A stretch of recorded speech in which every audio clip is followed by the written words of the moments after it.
La Banque Populaire Grand Ouest donne le go pour le Business Club de l'Ouest. # la réussite est en vous.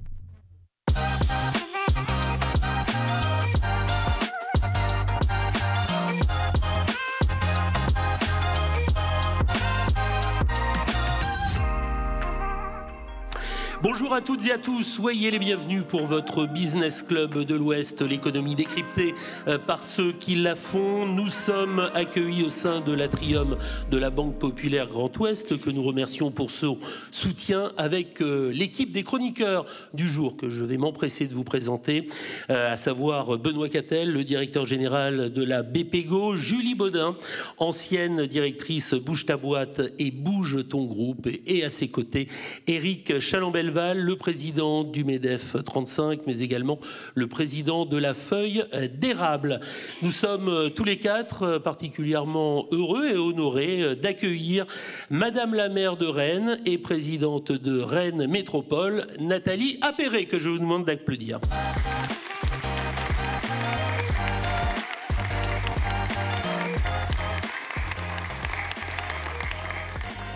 Nathalie Appéré, grand merci d'avoir accepté l'invitation de ce Business Club de l'Ouest durant 26 minutes. Bien évidemment, nous avons beaucoup de questions à vous poser. Vous êtes l'une des présidentes de ces 3 grandes métropoles en Bretagne, Brest, Nantes et Rennes.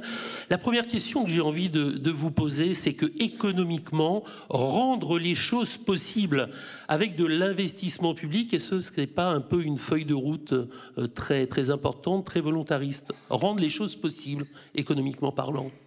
Bonsoir à toutes et tous. Alors effectivement, nous avons la chance d'avoir une métropole qui est particulièrement dynamique, avec une vitalité économique très, très forte, quand bien même, nous y reviendrons peut-être, la conjoncture peut-être particulièrement délicate au niveau national et international en ce moment, mais on tire ici, à Rennes, dans la métropole, notre épingle du jeu, avec des fondamentaux qui sont solides, avec des secteurs qui se portent bien, avec de l'innovation, avec un taux de chômage qui est beaucoup plus bas que la moyenne des métropoles françaises, avec une dynamique de l'emploi qui continue à être très forte.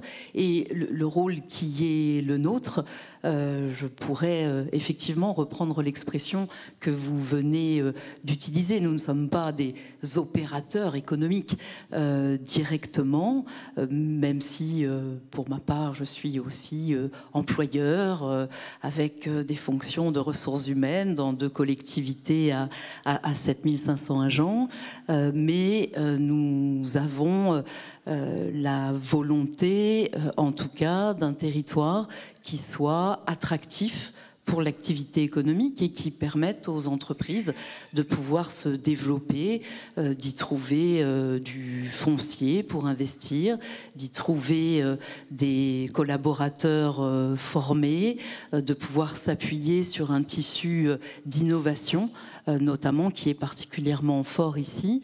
On sait que le rôle, par exemple, de la recherche, de l'université, de la formation est déterminant pour consolider des projets d'entreprise. Et oui, bien sûr, l'investissement public, alors il ne fait pas la totalité de l'activité économique, mais lorsque l'on fait le choix d'investir dans de lignes de métro, dans un nouvel hôpital, dans des trambus aujourd'hui, dans de la rénovation urbaine massif, ce sont des centaines de millions, voire des milliards d'euros qui sont injectés dans l'économie locale avec la volonté, bien sûr, alors il y a les règles de marché européennes et nous nous y soumettons évidemment, mais tout ce qui peut permettre d'entraîner l'activité économique locale va évidemment dans le bon sens. Et ça apporte de l'attractivité au territoire. Benoît Cattel. Bonjour et merci de votre présence, Madame la Présidente. Dans le prolongement de ce que vous venez d'énumérer, et vous énumérez déjà nombre de choses, quels seraient pour moi les grands chiffres que vous souhaiteriez me présenter sur la métropole et les grandes actions économiques qui tiennent à cœur, qui vous tiennent à cœur, ainsi qu'aux personnes qui vous entourent? S'il y avait un chiffre pour moi à retenir, c'est sans doute celui de l'emploi. Parce que là où l'on est, le sens de toute politique économique, il est dans le développement de l'emploi, dans sa diversification. Et moi, je ne crois pas qu'il puisse y avoir de société juste et durable s'il n'y a pas, sur un territoire comme le nôtre, des emplois pour chacune et chacun dans leur diversité. C'est-à-dire que c'est aussi un combat de chaque instant, cette diversification. Nous pourrions avoir une économie de col blanc dans une métropole où les fonctions administratives, les fonctions de recherche sont importantes. On pourrait avoir uniquement des emplois dans le tertiaire à forte valeur ajoutée. Alors, c'est pas à vous que je vais dire que le tertiaire n'est pas un secteur très, très important, bien évidemment, mais cette idée de pouvoir avoir des emplois diversifiés, c'est aussi ce qui assure la résilience. Le fait que nous n'ayons pas ici tous nos œufs dans le même panier, mais que nous ayons des secteurs qui nous tirent et en même temps une capacité à avoir un panel d'acteurs économiques pour que, en cas de cycle plus compliqué, eh bien, on ait des ressources et puis qu'on ait aussi des emplois pour toutes les qualifications et notamment des emplois de production. Et ce qui fait que ce chiffre des 6,4% et 30 000 de taux de chômage, vraiment un des plus faibles des métropoles françaises, et 30 000 emplois supplémentaires depuis la crise Covid. Et véritablement, alors tout cela tient à l'initiative et bien évidemment aux entrepreneurs et aux entreprises elles-mêmes, mais c'est aussi une politique d'accompagnement. On pourra revenir peut-être sur les questions, alors que moi je n'aime pas appeler de réindustrialisation, mais de néo-industrie. Pourquoi ? Parce qu'on ne fait plus comme avant de l'industrie. On parlera de la gêner. Que la question des limites planétaires nous oblige à faire autrement en termes de décarbonation, en termes d'impact, mais que nous avons en revanche des enjeux considérables à ce qu'il puisse y avoir des usines, par exemple, sur ce territoire, au même titre que des laboratoires d'innovation ou des plateformes de l'économie sociale et solidaire. Julie Bodin. Vous parliez tout à l'heure du fait que nous sommes sur un territoire très attractif pour les grandes entreprises, pour l'innovation. Et moi, j'ai longtemps représenté les TPE et les PME, et notamment portées par des femmes. Mais là, ma question concerne les TPE et les PME, qui représentent la majeure partie du tissu économique local et dont on parle globalement assez peu. Qu'est-ce qui est fait en faveur de ces TPE-PME ? Je pense notamment aux commerçants des centres-villes. Je pense à toutes ces TPE-PME pour qui c'est très complexe d'accéder au marché public notamment. Est-ce que vous pouvez nous en dire un petit peu plus sur ce sujet ?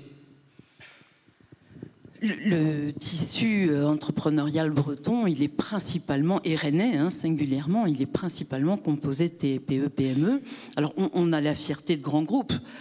Et lorsque il y a quelques semaines, je pose le siège avec Christian Rouleau, enfin la première pierre du siège, et pas le siège, pardon, la première pierre du siège de Samsic et de ses 140 000 salariés, avec la fierté commune de pouvoir localiser un tel grand groupe à Eurorennes, au cœur de Rennes, c'est évidemment pour se réjouir d'avoir des entreprises qui portent la croissance depuis Rennes.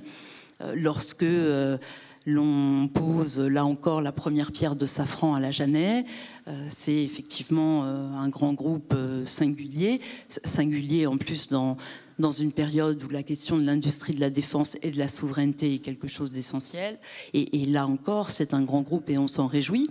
Mais ce n'est pas la réalité du tissu socio-économique qui est effectivement plutôt porté par des petites et moyennes boîtes vers lesquelles sont aussi orientés l'ensemble de nos dispositifs. Alors on peut peut-être parler commerce plus spécifiquement, c'est un sujet en tant que tel. C'est vrai que le commerce connaît aujourd'hui des mutations qui sont profondes. on voit bien que les comportements ont changé, que le e-commerce a un impact important, que le pouvoir d'achat des ménages aussi fait évoluer les pratiques marchandes autant que les pratiques de consommation, qu'il y a des gros enjeux pour le commerce pour s'adapter.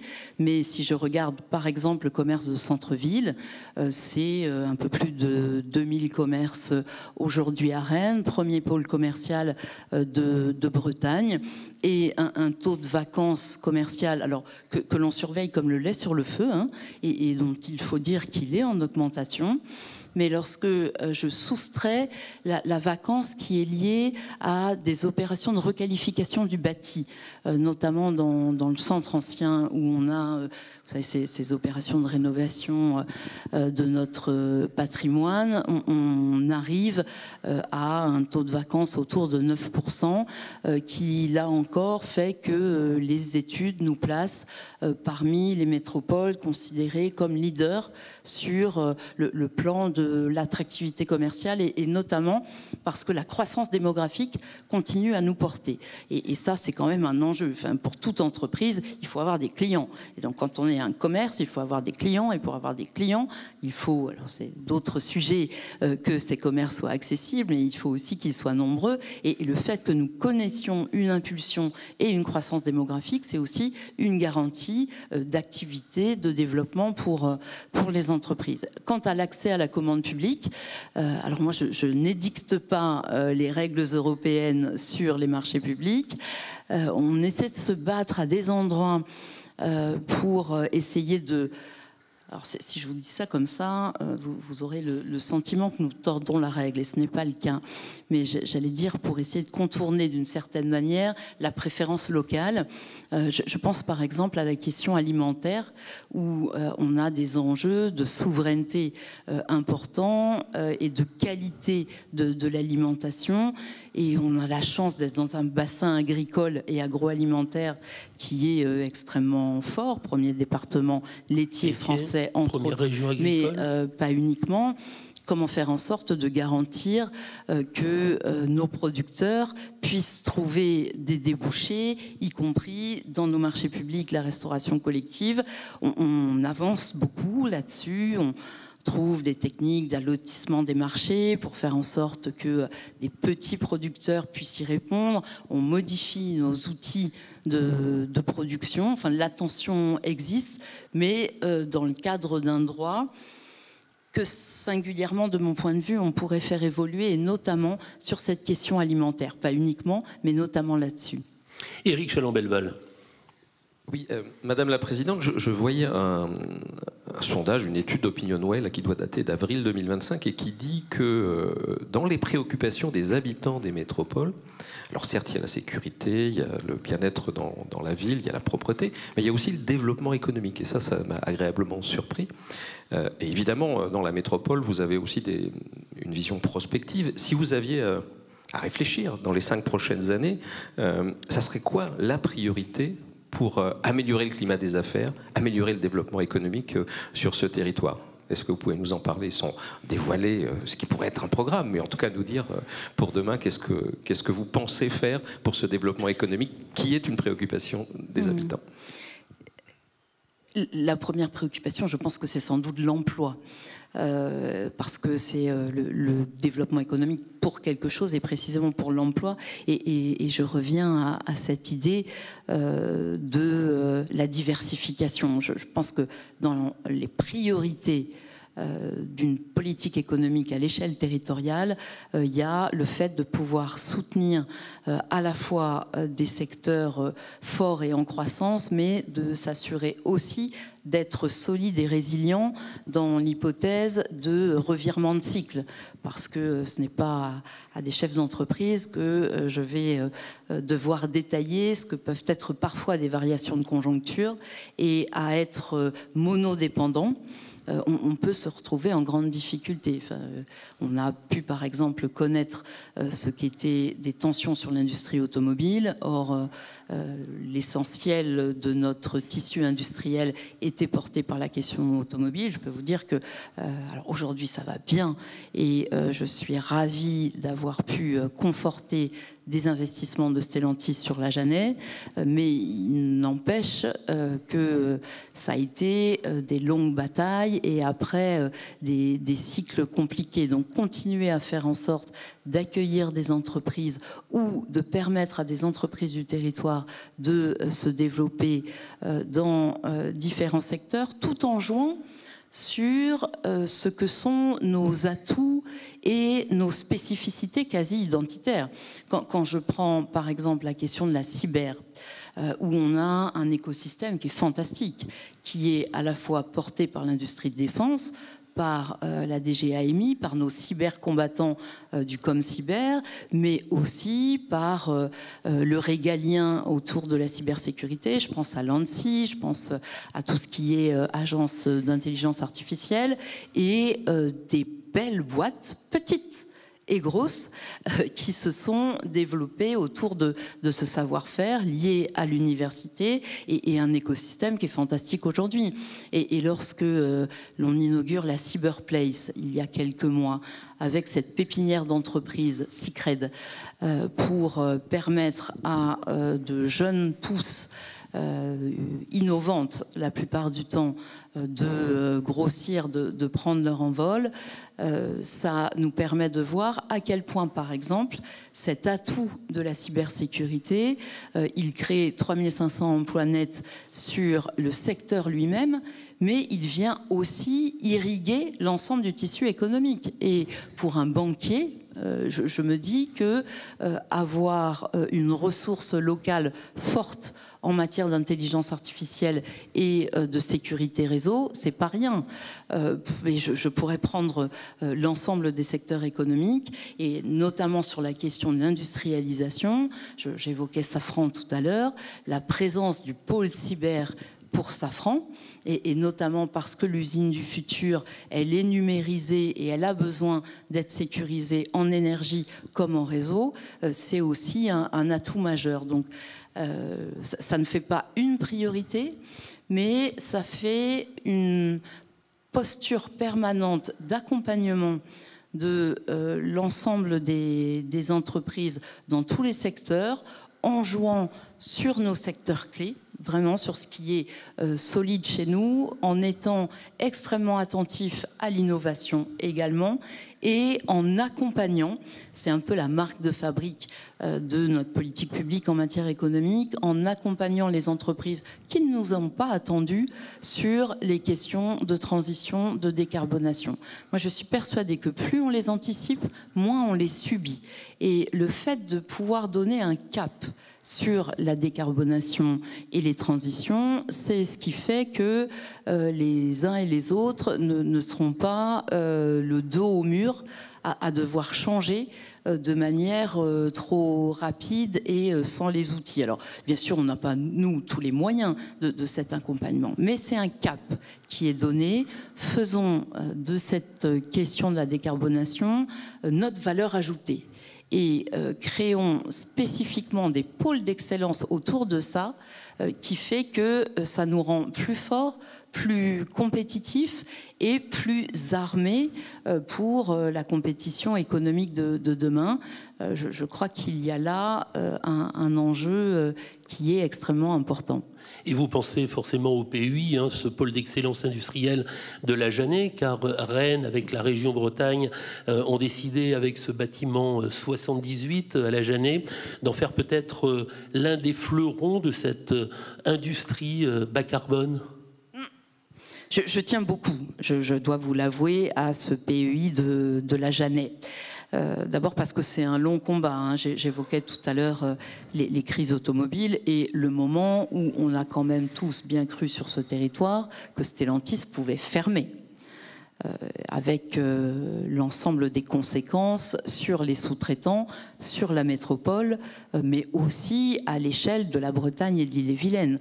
Et on voit qu'il y a déjà certains certaines entreprises de l'automobile pour lesquelles on est vigilant actuellement, mais aujourd'hui, le réinvestissement de Stellantis dans l'usine du futur est un élément fort pour garantir de l'emploi industriel. Ça l'est d'autant plus que dans les mutations que j'évoquais, un intérimaire de Stellantis n'est pas forcément celui qu'on va retrouver immédiatement disponible pour une boîte de haute valeur ajoutée ou de cybersécurité. Donc, dans cet emploi diversifié, l'industrie automobile joue un rôle important. Et donc, on a voulu utiliser cette force pour donner l'opportunité à des entreprises locales, et il y en a comme à des groupes, de pouvoir s'implanter dans des sites clés en main, avec du foncier artificialisé et disponible,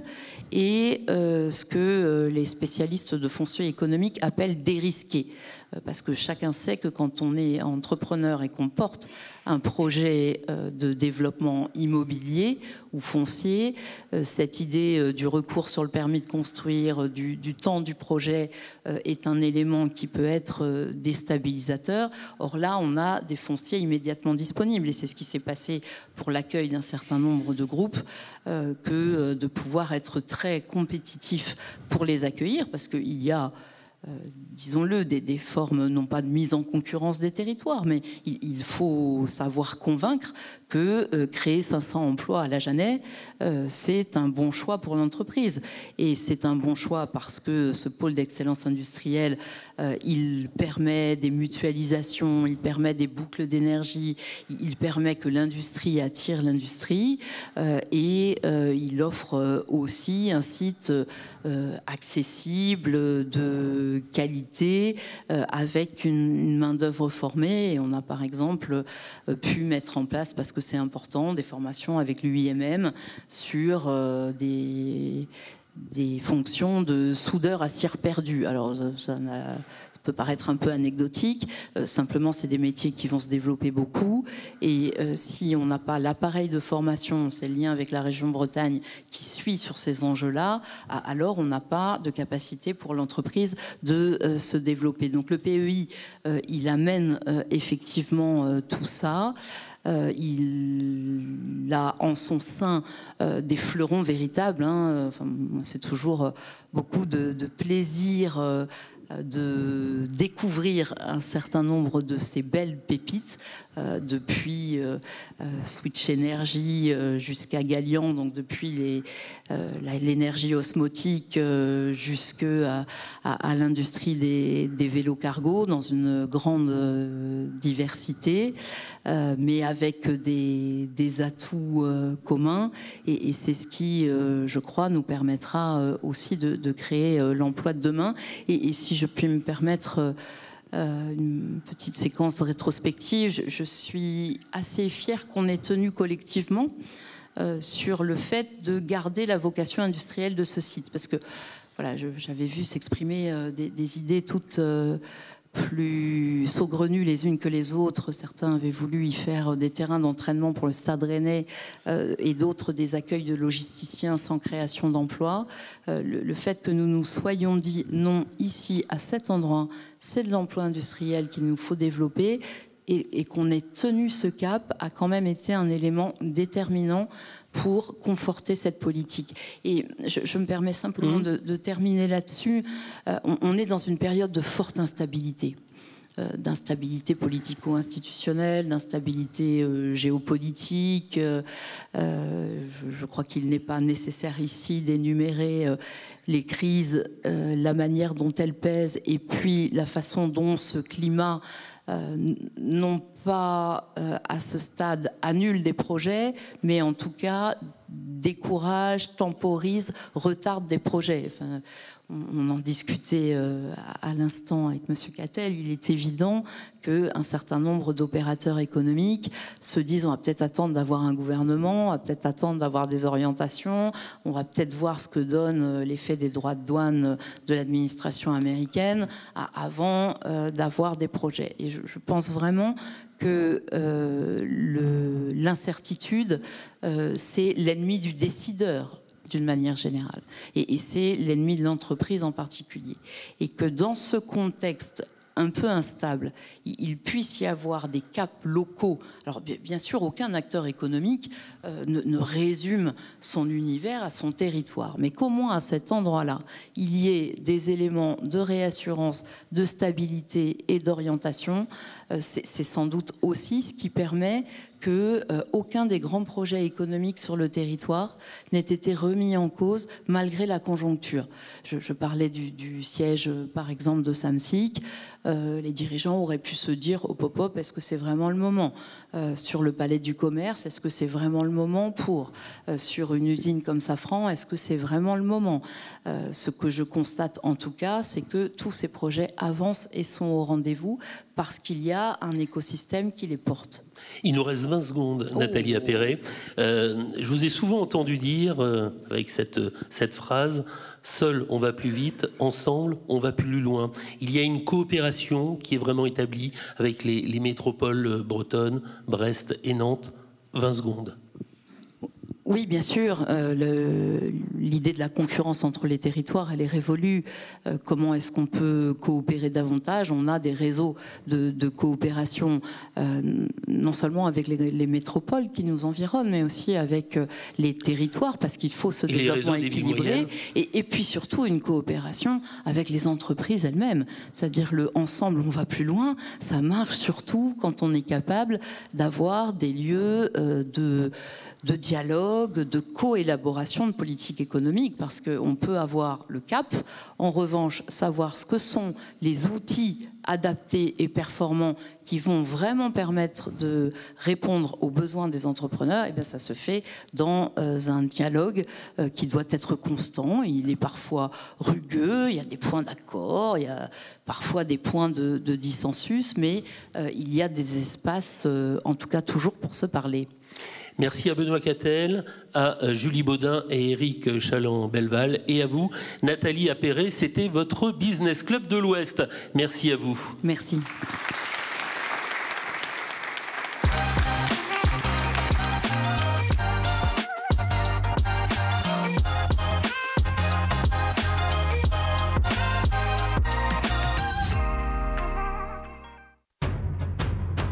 La Banque Populaire Grand Ouest donne le go pour le Business Club de l'Ouest. #la réussite est en vous.